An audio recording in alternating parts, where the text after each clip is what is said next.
Ladies and gentlemen, the President of the United States, accompanied by the Vice President of the United States.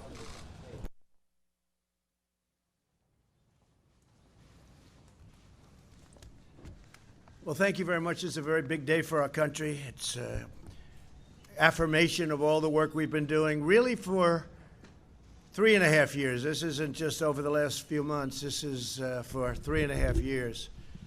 And it's a great thing. We were very strong. We had the greatest economy in the history of our country. We had the greatest economy in the history of the world. And that strength let us get through this horrible pandemic, largely through. I think we're doing really well. Vaccines, by the way, I had a meeting yesterday on vaccines. We're doing incredibly well with that. I think you're going to have some very positive surprises. And therapeutics, likewise, we're doing extremely well. Cures, we're doing well. I think those two words really blend in with each other. But tremendous progress is being made on vaccines. In fact, we have ready to go in terms of transportation and logistics. We have over 2 million ready to go if it checks out for safety.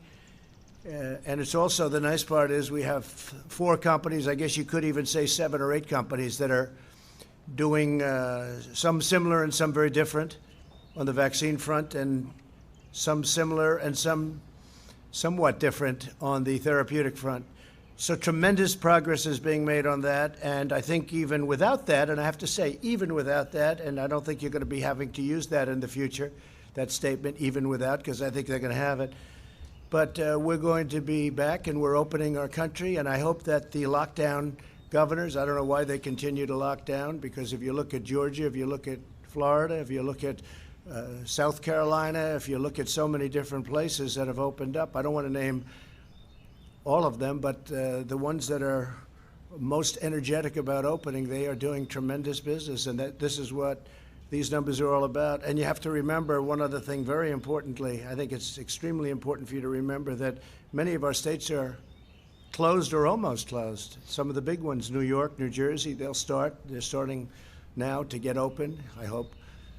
And I hope they also use our National Guard. Call me. We'll be ready for them so fast. Their heads will spin. We did it in Minnesota.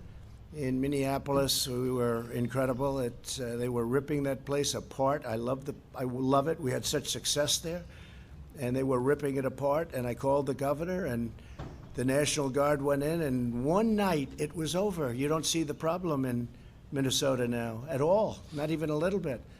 You take a look at a great city, a great city, Minneapolis, and it was under siege like nobody's ever seen, where people are running from a police department, the great police, and they were told to. They didn't want to run. They were told to. It's bad governing, and I'm not blaming the governor. I'm blaming the mayor. But we want to get all of this finished. This is a great tribute. What we're announcing today is a tremendous tribute to equality. We're bringing our jobs back. You know, when we had our tremendous numbers, and when we had, just prior to the China plague that floated in, we had numbers the best in history for African American, for Hispanic American, and for Asian American, and for everybody. Best for women, best for people without a diploma, young people without a diploma. I mean, so many different categories. Our numbers were the best in almost every category. We had the most people working in the history of our country, almost 160 million people. We were never even close to that. So we had things that we were doing so well, and then it came in, but we're going to be back there. I think we're going to actually be back higher next year than ever before. And the only thing that can stop us is bad policy. Frankly, left-wing, bad policy of raising taxes and Green New Deals and all of the things that you have been writing about long and hard. That will stop it like you wouldn't believe. And frankly, it's holding it back. If there were no possibility that can happen, and I like to be an optimistic person, I think we're looking very good. I think even before today, the polls that I've seen and the polls that we do were looking very good. But if we didn't have the possibility of having massively higher taxes like the Democrats want to do, and Green New Deals, which are totally ridiculous, frankly, ridiculous, and I'm a big environmentalist. I believe strongly in taking care of our environment. We have the cleanest air we've ever had, like over the modern era, which, let's say you go back 30 years, We have the cleanest air, the cleanest water we've ever had. We're setting all sorts of really good environmental records. We're very proud of that. But the Green New Deal would kill our country. The Green New Deal would have a devastating effect on the world. And it's not going to happen anyway because it's impossible for them to do it. If you ever look at what they want to do under the Green New Deal, it's like baby talk. But we are doing something that this was an important day because this shows that what we've been doing is right. And the reason it's been and is so good is because the body was strong. Our body was so powerful that we could actually close our country, save millions of lives, stop people very early on from China from coming in, because we stopped early, at the end of January, very early, people coming from China who were infected coming into our country. It was a very hard decision to make. Almost nobody wanted me to make it. I would almost say nobody wanted me to make it. But we made that decision, and even my enemy said that was an extremely important. We saved tens of thousands of lives with that decision. So we did a lot of things, and then we really ended up with empty cupboards. We went into a ventilator period that the likes of which nobody's seen since the Second World War. We mobilized. Nobody's ever seen anything like it. And then we did tests. We're over 20 million, or very close, but I think we're over 20 million tests, more than anybody in the world. Germany is at about at 4, and South Korea is at 3.5. We're over 20. And by the way, when you do more testing, you have more cases. We have more cases than anybody because we do more testing than anybody. It's pretty simple. But this is outstanding what's happened today. Now, they thought the number would be a loss of 9 million jobs, and it was a gain of almost 3 million jobs. Nobody's ever seen anything. I think it was incredible in a couple of ways. Number one, the numbers are great, and this leads us on to a long period of growth. We'll go back to having the greatest economy anywhere in the world, nothing close. And I think we're going to have a very good upcoming few months. I think you're going to have a very good August, very good July, but a spectacular, maybe spectacular September, but a spectacular October, November, December, and next year is going to be one of the best years we've ever had economically. And if you look at the numbers, they bear it out. But we were strong. It's sort of like when you go in for an operation, if a person is healthy, we were healthy. We had the greatest economy in the world. We went in for an operation. We closed our country down. We closed it down. We saved possibly 2 million, 2.5 million lives. Now, it could have been 1 million lives. I don't think anything less than that. But if you think we're at 105 million today, the 105,000 today, that would mean at the lowest number, it would be 10 times that amount. And I think everybody believes the least, if we went herd, as they say. And if you look at Brazil, they're having a very hard time. And by the way, they kept bringing up Sweden. It's come back to haunt Sweden. Sweden's having a terrible time. If we did that, we would have lost 1 million, 1.5 million, maybe even 2.5 million or more lives. So we're at 105,000 lives. Big move closing it up. We also closed it up to Europe. Europe became very infected from China. A gift from China, not good. They should have stopped it. They should have stopped it at the source. But it's a gift from China, and a very bad gift. I will tell you that. And you do say, how come at Wuhan, where it started, and they were they were in bad trouble, but it didn't go to any other parts. It didn't go to Beijing. It didn't go to other parts of China. Then you say, how come it came out to Europe, to the world, to the United States? So it didn't go to China. They stopped it cold. They knew it was a problem. But they didn't stop it cold from coming to the United States, Europe, and the rest of the world. Somebody has to ask these questions, and we'll get down to the answer. You know, we made a great trade deal. Great. They're going to buy $250 billion worth of product. And by the way, they are online. They're doing okay. But the ink wasn't dry on that deal when the plague floated in. What's going on? A plague is floating in from China. What's going on? So the ink wasn't dry. So I guess I view the trade deal a little bit differently than I did 3 months ago. It's a great deal. I will say they are buying a lot from us, and in that way I respect. And getting along with China would be a good thing. I don't know if that's going to happen. I'll let you know. We'll let you know. I think they want to get along very much with us. But We built a tremendous thing, a tremendous power platform. So when it got ill, when we had a problem, we were able to cut it off, stop it, just like this. Stop it. Keep everyone inside. Keep them away. Keep them together, away, uninfected. And we saved millions of lives. And now we're opening, and we're opening with a bang. And we've been talking about the V. This is better than a V. This is a rocket ship. This is far better than a V. A V is wonderful. A V is this. They were talking about, will it be a V, a U, an L? They had no idea. And I was watching one of the shows, and I have great respect for the people. And they said, will it be 9 million in job losses? Will it be, what will be the number be? Will it be, are they going to report record numbers? Will we break 20%? What will the number be? And, you know, I don't know.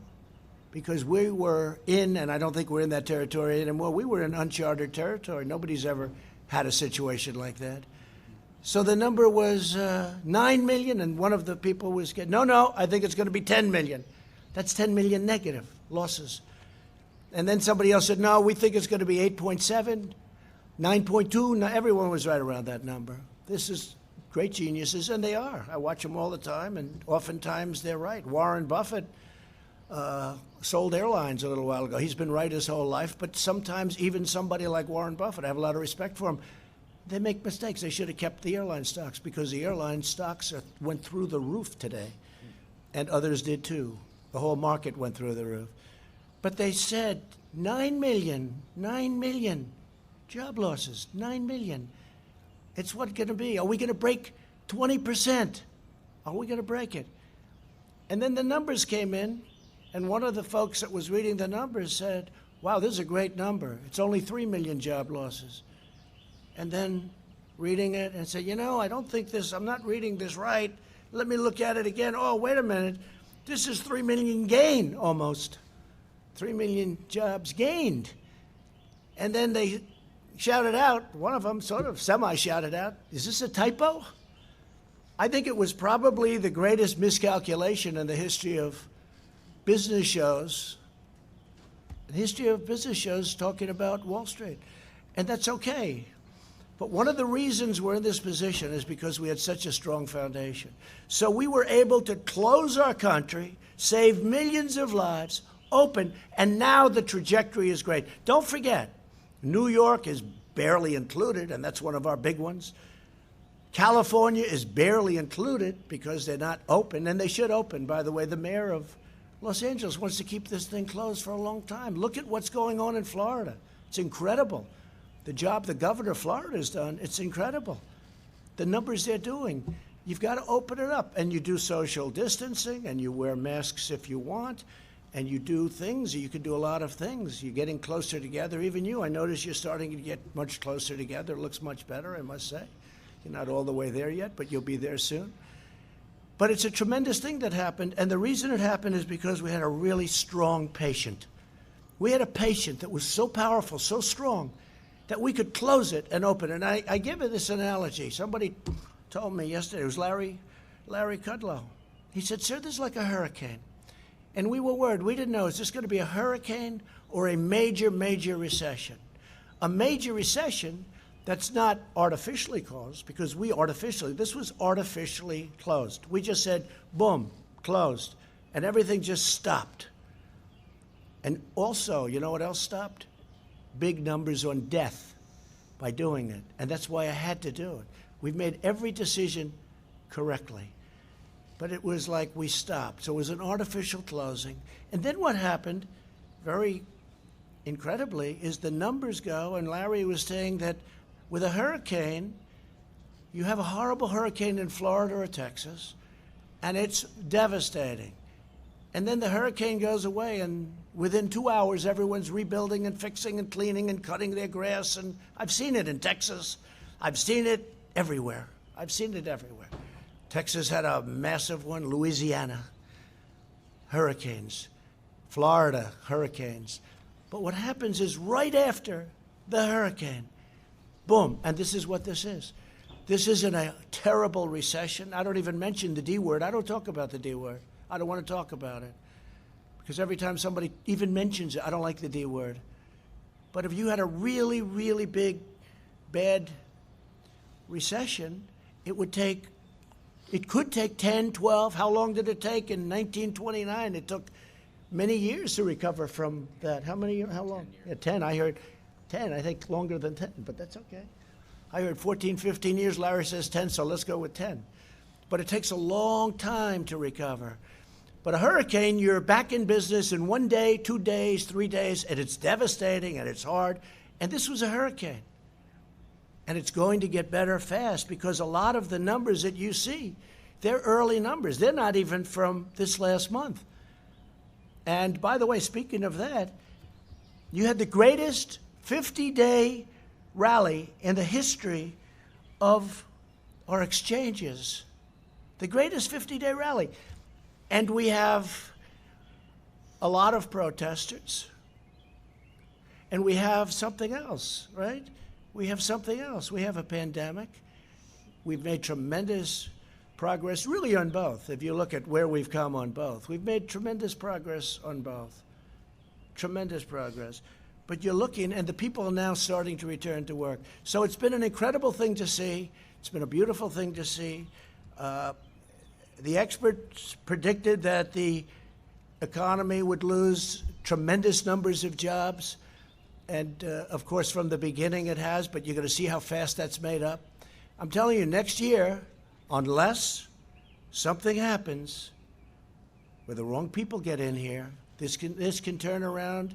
Your 401ks will go down to numbers. If people didn't get rid of stocks in their 401ks, they're almost even. Think of it.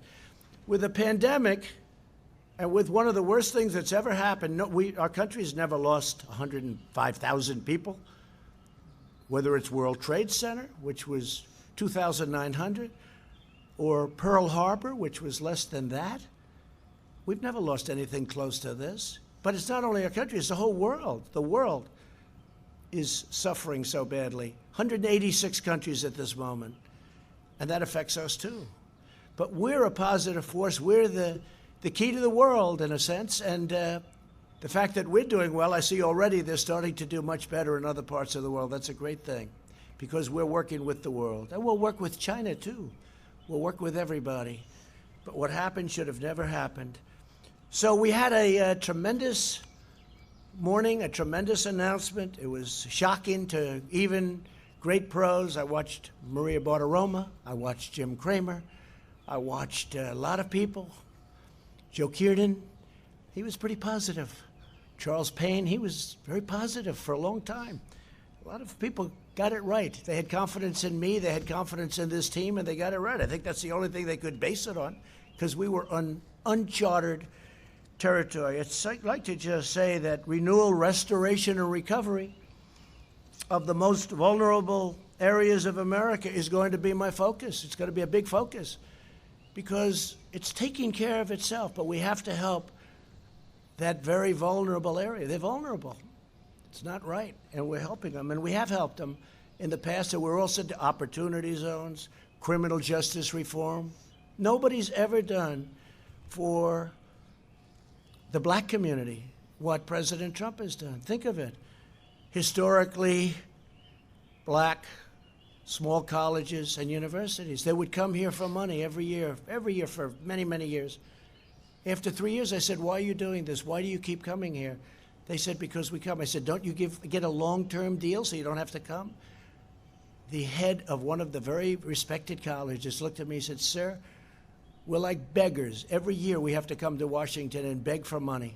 I said, you should have a long-term deal.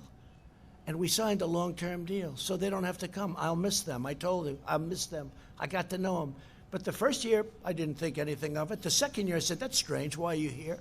And then the third year, not so long ago, the same people, the heads of the historically black small colleges and universities, 44 people, maybe a little more than that, a little less than that sometimes. But after 3 years, I said, what are you doing?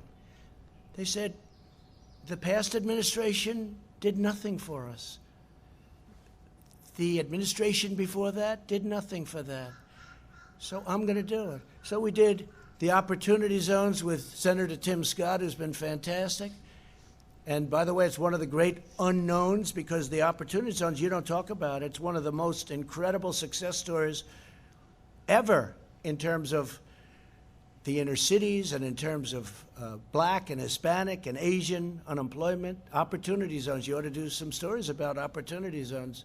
Billions and billions of dollars of private money are being invested and putting people to work and getting money that they've never made before. So it's been really a terrific thing. It's now time for us to work together as we rebuild, renew, and recover the great promise of America. And that's true. We're going to work together. It'll all work out. It'll all work out. Some governors may need a little help yet, but I think for the most part they're in good shape. We have fantastic military. We have fantastic National Guard. National Guard was barely used. And these people have done an unbelievable job. They helped the Secret Service at Washington. Secret Service, by the way, are unbelievable. The job they did at the White House is unbelievable. There was never any form of like, oh, gee, this sounds dangerous. All I could see is what I was seeing on television. But they were outside, and the Secret Service was incredible. But we were also helped by the D.C. police, and we were helped by the National Guard. Was unbelievable. They came in, and this was like a piece of cake. And I really am suggesting, because if you look at Minnesota and the great success we had there and other places, I'm suggesting to some of these governors that are too proud in New York, I mean, you see what's going on there. Don't be proud. Get the job done. You'll end up looking much better in the end. Call in the National Guard. Call me. We'll have so many people, more people than you have to dominate the streets. You can't let what's happening happen. It's called dominate the streets. You can't let that happen in New York where they're breaking into stores and all of the things. And by the way, hurting many small businesses. You can't let it happen. Equal justice under the law must mean that every American receives equal treatment in every encounter with law enforcement, regardless of race, color, gender, or creed. They have to receive fair treatment from law enforcement. They have to receive it. We all saw what happened last week. We can't let that happen. Hopefully George is looking down right now and saying, there's a great thing that's happening for our country. There's a great day for him. It's a great day for everybody. This is a great day for everybody. This is a great, great day in terms of equality. It's really what our Constitution requires, and it's what our country is all about. I just want to finish by saying, to save the economy, we passed several pieces of critical legislation, totaling many trillions of dollars, meaning 3. We're set up to do more if we want. I think we should, because we are dominant. For many years, as a bystander, but somebody that loved government, somebody that loved this country, I would watch and study and see, and just, when I say study, naturally study by watching. But if you go back, China was going to catch us in 2019. And that was like a given. You go back 5 years, 6 years, 7 years. It was always, yeah, China will catch America, catch the United States, and in 2019, and then it'll become the dominant economy. Never happened. It's not going to happen. We dominated them over the last year and a half, 2 years. We took in tens of billions of dollars in tariffs that they paid for. I gave some of that money, just a small fraction, to our farmers, which made them whole, more than whole. That's why they're all in business. Made them more than whole, and it came right out of the tariff money. And the reason we didn't pay is because China devalued their currency, and they paid. Plus, they also put additional money to it. Because if they didn't do that, nobody would have bought their product. We made a great deal because of that. That's the only reason we're able to make a good deal, because of the possibility of tariffs.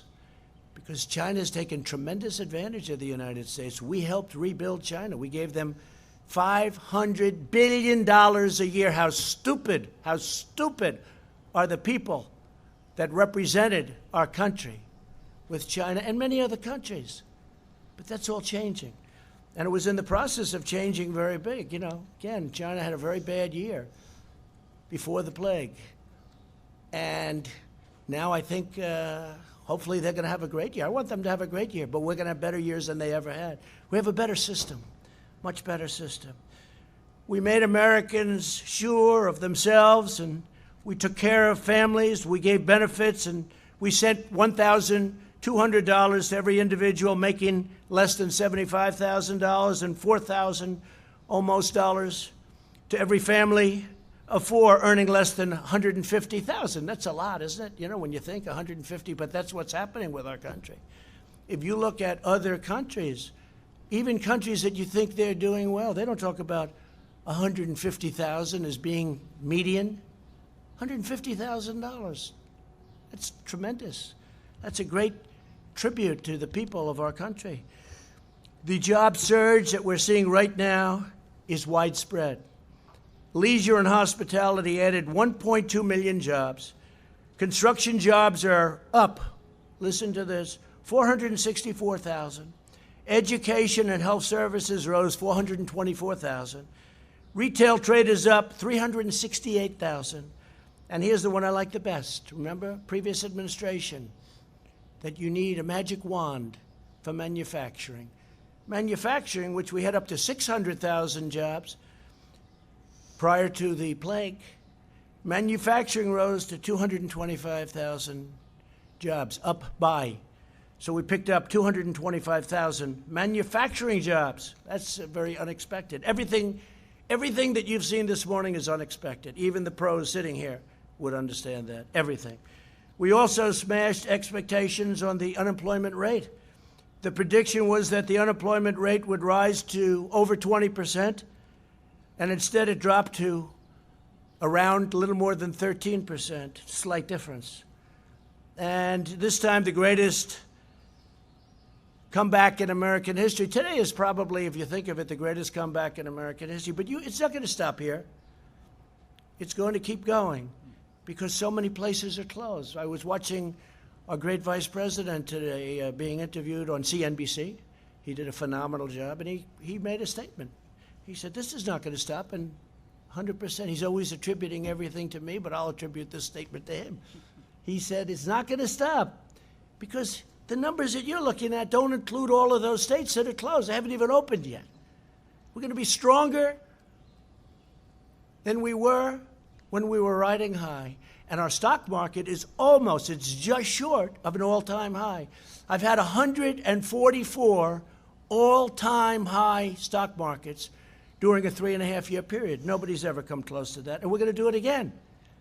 But it's going to be even stronger than last time. When I would say that to you 2-3 months ago, I could see what's happened. I have a good feel. I've always done well with numbers, but I had a feel for it. I said it even the other day. I was saying, I think we're going to have a tremendous next year. I think it's going to be a phenomenal next year. I didn't know it would start this quickly. I thought we'd start in August, September, but it started very early. Amazing. It's an amazing thing, but it means that they're likely to return, and all of these jobs that we're talking about now aren't even included because some of our biggest places aren't opened. They're opening up now. I think New York's opening up like as of today, and that's one of our big ones. New Jersey. They're all working hard. The governors are all working hard. To save millions of American lives, we took that unnecessary evil, we took it out of the equation. We had to do what we did. We had a very, very strong push not to do anything. We would have lost so many people. But very importantly, the economy wouldn't have been as good as it is because nobody expected this. I don't think there's anybody sitting here that can say, I want to see it on tape, as opposed to just say, oh, I did that. But some were predicting pretty good numbers, people I mentioned. But we took a tremendous step and a tremendous risk. And we've gone up at a level, and this level is going to be nothing compared to what you see in coming months, and especially next year. So the best strategy to ensure the health of our people moving forward is to focus our resources on protecting high-risk populations like the elderly and those in nursing homes, while allowing younger and healthy Americans to get back to work immediately and open up our schools, open them up. We understand this disease now. We didn't understand it. Nobody's ever seen it before. It's very tough, very contagious, very mean to certain people. We've learned a lot. We didn't know. Nobody knew anything about it. But we learned a lot. And I have to thank everybody for working so hard. Jared and Mike and the task force and all of the people, the admiral, the general. They were saying, oh, you should use admirals. I said, I did. You should use generals. I said, I did. Used them both. We had some incredible people on the task force.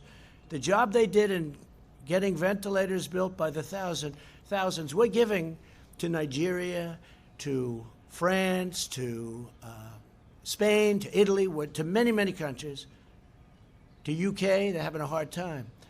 We're giving them ventilators. It's a great thing. I mean, they're very hard to make. They're long-term items. We mobilized. Nobody's ever seen anything like it. Just like the Second World War. There hasn't been a mobilization like this since the Second World War, especially ventilators, because it's hard. It's big. It's complex, very complex machinery, computerized all over the place, and very expensive. And we're building thousands a week. Right now, we're building thousands a week. We have all we can use. No governor, you hear the calls, you listen in on those calls. Frankly, you're invited to if you want, but you do anyway, even if you're not invited. And you see what's going on. Every governor, there's not been one patient in this entire massive country, and we didn't have ventilators when we started. The cupboards were empty. The previous administration left us empty cupboards. There isn't one patient, not one, that needed a ventilator that didn't get one. Think of that. And we're talking about millions of people, big country, millions of people. Not one person needed a ventilator that didn't get it. So we want the continued blanket lockdown to end for these states. We may have some embers or some ashes, or we may have some flames coming, but we'll put them out. We'll stomp them out. We understand this now. We'll stomp them out, and we'll stomp them out very, very powerfully. So we've made a big step in our comeback. This was always going to be, 3 months ago I said to you, this is a very important period, this June period, because we're going to learn whether or not this is a very big, powerful R word, recession, or whether this is a hurricane that we recover from very quickly. We recover from in a matter of weeks or days. And we've learned. Again, as good as these numbers are, the best numbers are yet to come because so many areas are still closed or very partially closed. Very few actually are fully open. These numbers are with states, 50 states, and very few are fully opened. Even the ones that are very out there are not fully opened. So we're going to have some tremendous numbers coming in. When you look at the ridership in the airlines, what they've gone, they went from 2% to a number that if it's correct, I'd be surprised actually, but it's a very high number. It's great. People are traveling, and you know what? They're traveling in the United States, and they're also driving. And they're building the trailers. They're building a lot of things. They're driving. People are driving. I may have to buy one of those things, drive around town. Maybe I'll drive back to New York with our First Lady in a trailer. What do they call that? An RV. An RV. Well, you should know Indiana's the capital of RVs. I think I'm going to buy an RV and travel from now on in an RV with our First Lady. I don't think anybody would mind that. So we've come together. We're coming together. We've never had a thing happen like this. We were all, including the media, we were all in uncharted territory. We were uncharted. It never happened before. Nobody knew. I couldn't be sure. I felt it. I felt we were very powerful to come back. Hardest decision I ever made was when they all walked in, a big group of people, professionals, very professional people, good people. They said, sir, the best thing we can do is close it down. I said, what are you talking about? We have this incredible, unbelievable country that's never done better, and you want us to close it down? I can't do that. What are you talking about? And after listening for 10 minutes, didn't take long, I said, I think we have to close it down. Because of the contagion and because of the power it had with especially certain people. Now, we didn't know the second part. We knew it was highly contagious because it spread like fire. But we didn't know that it hit certain groups of people. That helps us so much in testing and other things. So we're going to protect our elderly. We're going to protect especially our elderly with problems, whether it's heart or diabetes or any problem. It's like a magnet. I mean, you're elderly and you have diabetes, or you have a bad heart, it's like a magnet. They say if you're heavy, so I say, thank goodness I'm in perfect shape. Thank goodness. But if you're heavy, it's not good. It's a brutal, brutal thing. And again, I started by saying we're going to have a vaccine soon. I said it a long time ago, based on knowledge. Based on knowledge, I'm meeting with these geniuses.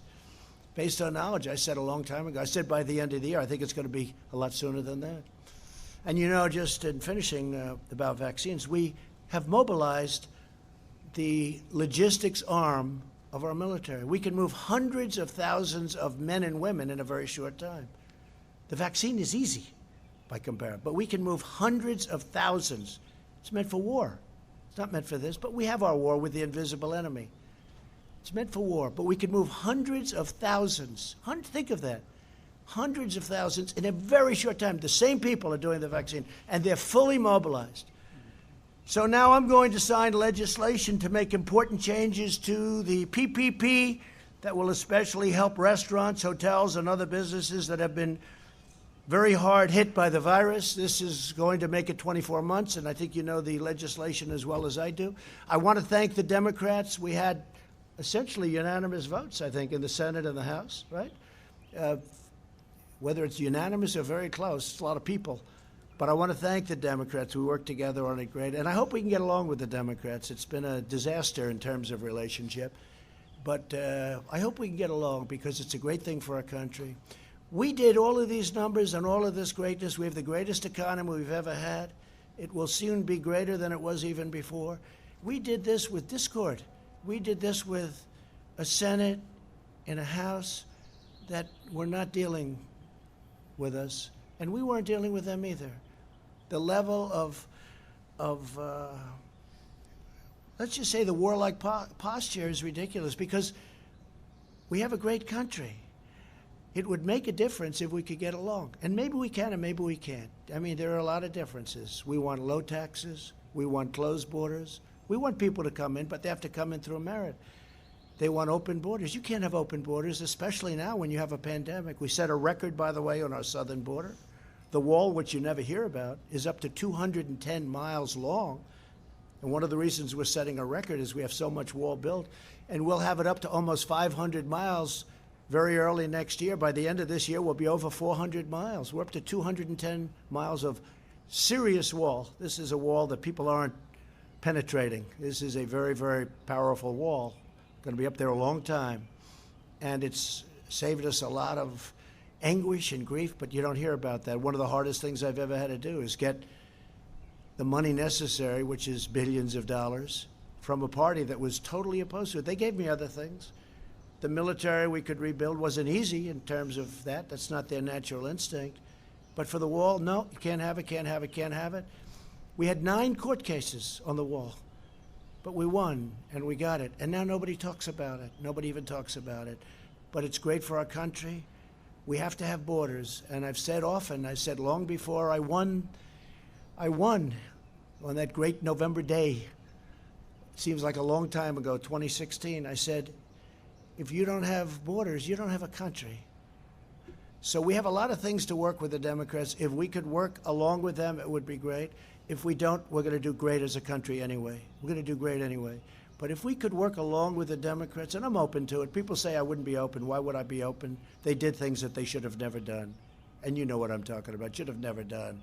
But I'm totally open to it. But we could go even steps further. But it's already been historic. Nobody has done more in 3.5 years than this administration has done. Nobody has come close to doing the things we've done. We've rebuilt our military. We've cut regulations at a level that nobody's even come close to. And that's whether it's 4 years, 8 years, or in one case, even more than that. Nobody's done anything close. Regulations, low taxes, rebuilt military, take care of our vets. We got choice approved for the vets. So instead of waiting in line for 4 weeks to see a doctor, they can go immediately outside, get a private doctor, we pay for the bill, and the vet is in great shape. And we actually save money, but more importantly, we save their lives, and we save the quality of their life. They were dying. They would come onto a line, they'd have to wait 4 or 5 weeks, they wouldn't be very sick. By the time they see the doctor, they'd be terminally ill. We don't have that anymore. You don't hear any bad stories about the vets anymore. That doesn't mean go out and find them, because tonight you'll be traveling all over the world looking for an unhappy vet. And we got accountability because we had a lot of bad people in the VA. It's called VA accountability, where we can now fire people that don't treat our vets good. We have sadists, we have thieves, we have a lot of bad people. And we can now, it's called VA accountability. Almost 50 years they've been trying to get it. Choice, almost 50 years they've been trying to get it. For many, many years. I've been hearing about it for years. They've been trying to get VA choice. Choice means you can have a choice of a doctor. You don't have to wait in line if you have a long line. I have to say the VA has great doctors. You can't get to them very quickly. Now they go outside and they take care of themselves. So we've had a great morning. This is just the beginning. It's going to be incredible. I'm going to sign our very important piece of legislation. Again, thank you very much to the Democrats. And then we're going to have a couple of words by a few of the people standing alongside of me. I want to thank them so much. And we'll talk to you soon. Mr. President, why haven't you the plan to systemic racism? Mr. President, why haven't you laid out a plan to address systemic racism? I'd like to sign this bill. This is a very different thing.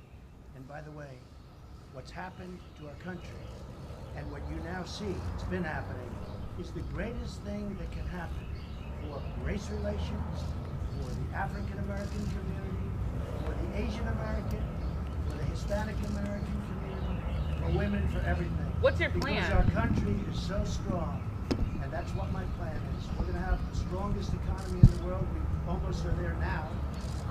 We had the strongest economy anywhere in the world, and now we're going to have an economy that's even stronger. Sir, how would a better economy? I'd like to sign this. Yeah, just to follow up, how would a better economy have protected George Floyd? Sure, I'll ask after. Will you take questions after, sir? Black unemployment went up by 0.1%. Asian American unemployment went up by 0.5%. How is that a victory? You are something.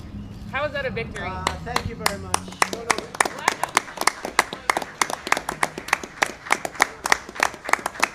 I have to say, though, it's been an honor. This is such a great achievement. I feel so good about it. This is just the beginning. The best is yet to come. Mike, would you say a few words, please? Well, thank you, Mr. President, and today's a great day for America. The American comeback begins today. And, Mr. President, it is a tribute to the strong decisions that you made early on to put the health of America first, from suspending all travel from China to calling on the American people to embrace the kind of mitigation practices to practice social distancing, to endure 45 days to slow the spread.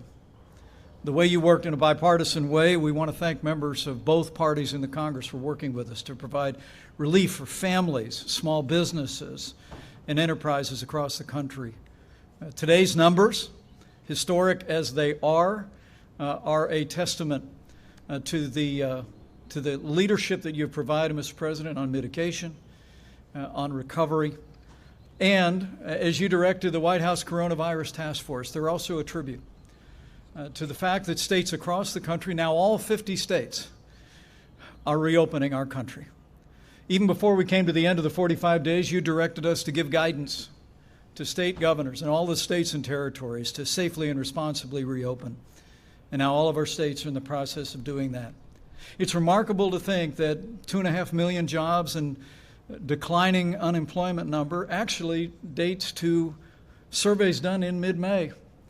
Mr. President, it's remarkable that we can see all across the country that that this is a snapshot today of the comeback that was taking place the better part of a month ago.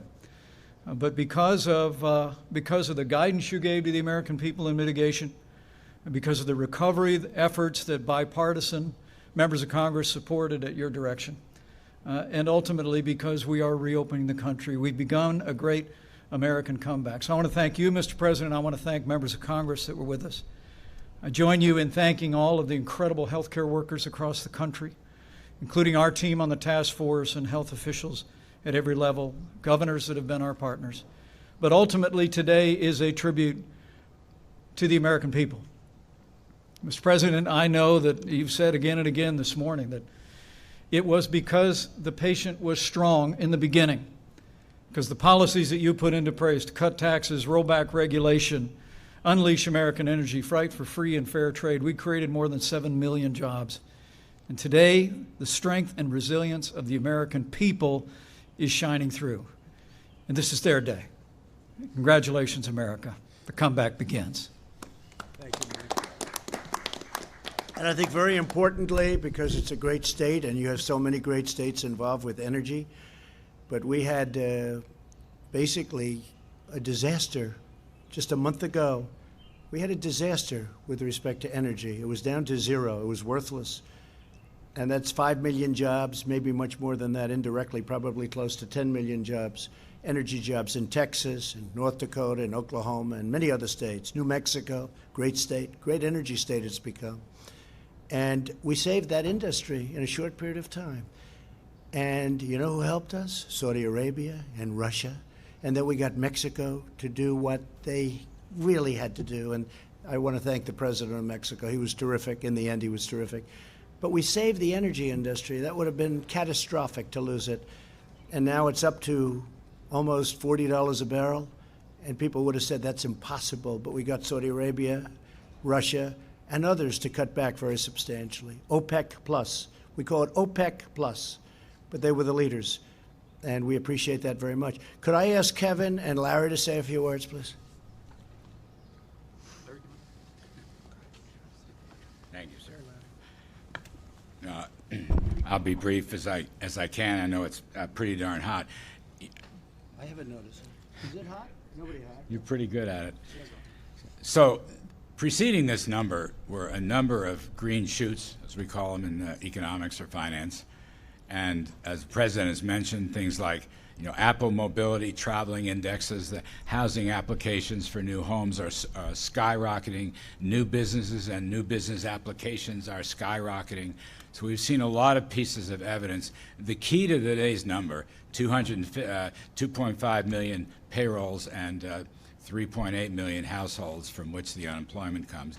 The key is that those who were temporarily laid off have gone back to work, 3 million some odd.